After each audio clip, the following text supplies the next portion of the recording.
All right, so I know this game. This is 3D World Runner. it is kind of like 3D World Runner. So this is actually Ball Blazer, one of the first two LucasArts games, founder of Lucasfilm Games at the time. The music, it has this kind of theme, but in the background you hear this very jazzy tune. It's Dave Levine made this game, and they actually created an algorithm to randomly basically perform jazz on the Atari 800. Well, that's how real musicians make jazz as well. With the Atari 800, yeah. And the Tron soundtrack. Pseudo-randomizer. Let me see if I can get this started.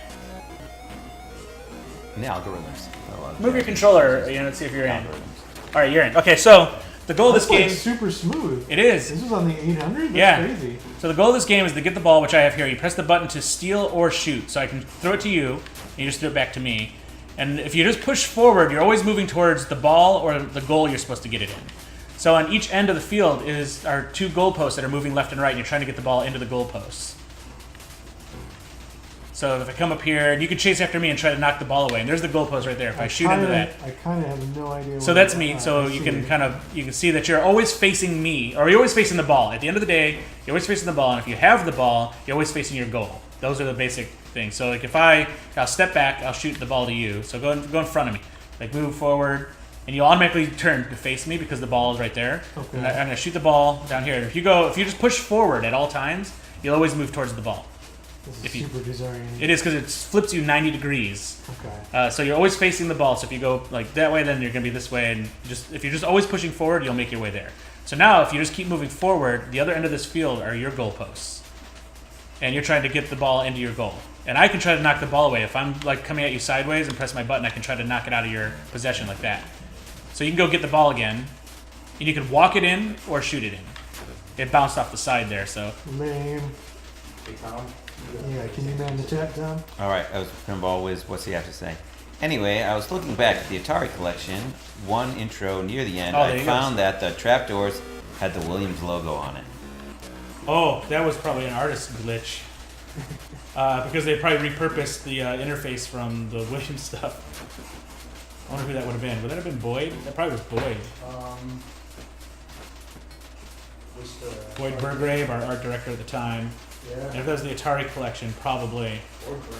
Or Gray. Granted, I think he was after the Atari collection. Okay. But yeah, he'd be a good candidate as well. Because I remember the Atari Party Pack later on was Boyd as well. And they're trying to like make it look all fun and stuff. I remember they were like go with some crazy logos and stuff. And I'm like the purist. I just want the original Atari stuff or the original Midway stuff. All right, where are these goalposts? Oh, there they are. So those are like your. I don't know if you get two for a certain shot, and you get. I don't even know who scored.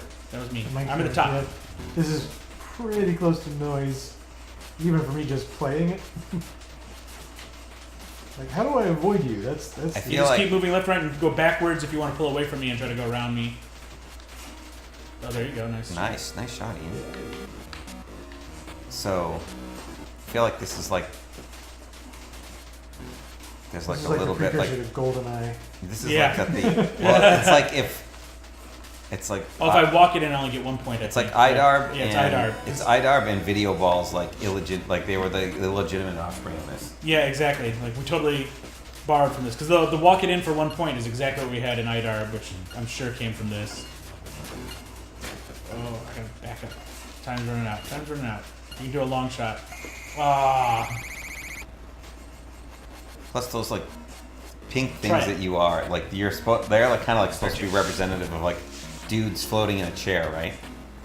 They're rotofoils, is what they're called, and you're in this What the like heck this. is a rotofoil? Is that a It's thing? a hovercraft sort of thing, and they did these because it was Lucasfilm. They actually created ILM made models of these vehicles, and they use them for the box art, and they look amazing. Just like Rescue on Fractalus was the other game that was like one of the first launch titles by David Fox and Lauren Carpenter, which used this amazing fractal generated landscape engine, and they also created basically like an X-wing style ship for that, like a unique type of ship, but it was kind of inspired by the X-wing. And ILM did all that kind of work on that too. So it was just kind of neat that they were getting all this amazing box art that was actual like model work done by ILM. it's funny because like George Lucas didn't have the rights to do Star Wars video games. That's why they didn't do video games based off Star Wars for so long. But when they started the Lucasfilm division, the designers didn't really know that. So they were trying, like the Rescue on Fractus originally was a story, original pitch was you're like Obi-Wan going on these missions for the rebels and rescuing down pilots, and it ended up becoming Rescue on Fractus because 20th Century Fox, I think, owned the interactive rights. Or Parker Brothers. I think Parker Brothers had them first. So they did the Empire Strikes Back game on Atari 2600. By Rex Bradford. Because of Hasbro and everything. Rex Bradford made Empire Strikes Back on the Atari 2600. Yeah, Rex Bradford did a great job on that. Who also created the swing meter involved, although it's contested between him and someone else as to who came up with it first. Because Rex made Empire Strikes Back on Atari 2600, I think he made it first. Didn't I just score on you? What happened there? You scored on me again. Oh wait, am I top or bottom? You're No, top. just teasing. Did you pick the bottom? No, I didn't. I knew I was. That was for humor. But it would explain how bad. It wouldn't have been a bad excuse for how bad I'm playing. To protect your ego. It's pretty nice. Like, look how well everything scales for an Atari and how fast everything is. No, the speed is impressive. I don't know when I have the ball or how I'm doing Well, it. so far you haven't ever had the ball. So Well, see, that explains a lot. the ball will be hovering in front of your view if you. Oh no, I had it. It's doing what you're doing. He's eating your lunch, Tom. See, look, I got a point. No, it's not yours. It's his. I have so many points I have to put. Yeah, so on many your points. side. His points are going on your Oh, side. come on. Then whatever. They're my points now. I wonder if you guys still have the Addams Family test program. Yeah, we do. So, Oh, I think I almost have. had you. I backed up an N64 cart, one of the test carts that had Addams Family Pinball on it. I've got that somewhere, in multiple places probably, and I also have the original source for that as well for PC and N64 because we were also doing the PC version of it. It was meant to ship on CD-ROM.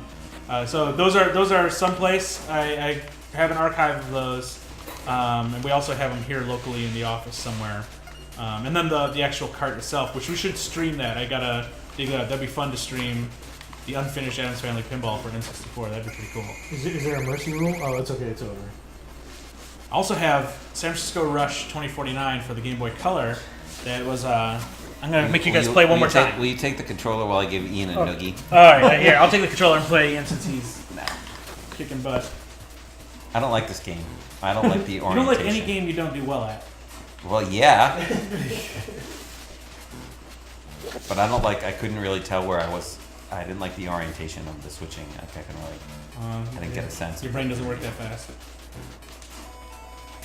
It's challenging. It is. It actually is. I'm struggling with it still. Yeah, I mean, they're basically doing this cool trick of using, like, basically interrupts, or Dave Levine was using this trick to change the palette down the screen to make it look like those lines and do it in such a creative way, like how the old racing games or 3D World Runner was constructed, very similar. So it gives it the speed because it's actually not 3D or anything, but it gives a nice impression of 3D.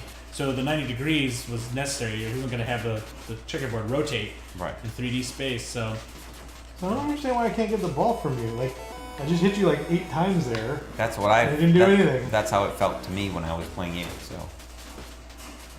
Ooh. Bold move. Knocking it out of me constantly here. I'll throw it down the field. That's when you move faster, just like an IDAR. I guess I must have ripped a ton of this off. You move faster without the ball. So shooting it down the field is actually a pretty good tactic.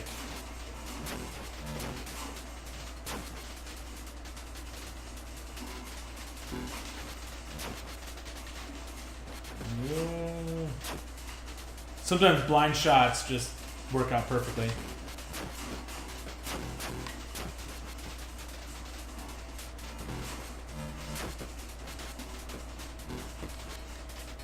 Come on.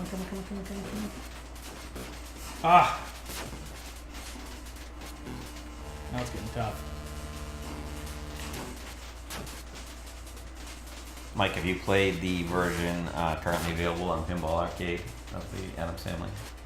Yeah, it seemed pretty. I didn't get to play it a lot, so I mean, it seemed pretty good. It seemed like it was all there. I didn't really get a sense of the feel or anything like that because there's like, just like with any pinball, like the one you play on too has a certain feel, let alone just how the design and everything is. So I didn't play it enough to really get a sense of how close it felt to the original game, but it looked nice. It looked and sounded nice. So and those guys did a pretty good job. Never played a digital pinball game I really thought did pinball a service. It's just like nothing beats the real thing. Yeah. But it's cool to have the option because like not everybody can afford like the $12,000 table or that kind of stuff. But Closest thing ever was having pinball. I like that pinball. I like think a lot I've of been doing a lot. pinball. It wasn't a really good pinball game, like physics-wise, but it was fun. Bill Budge's pinball construction set. Yeah, I love that. Oh, is your That was goal amazing. getting smaller? It Mike? gets smaller every time you score, Aha. so it makes it a lot harder to do those long shots. You gotta get really close. Ooh.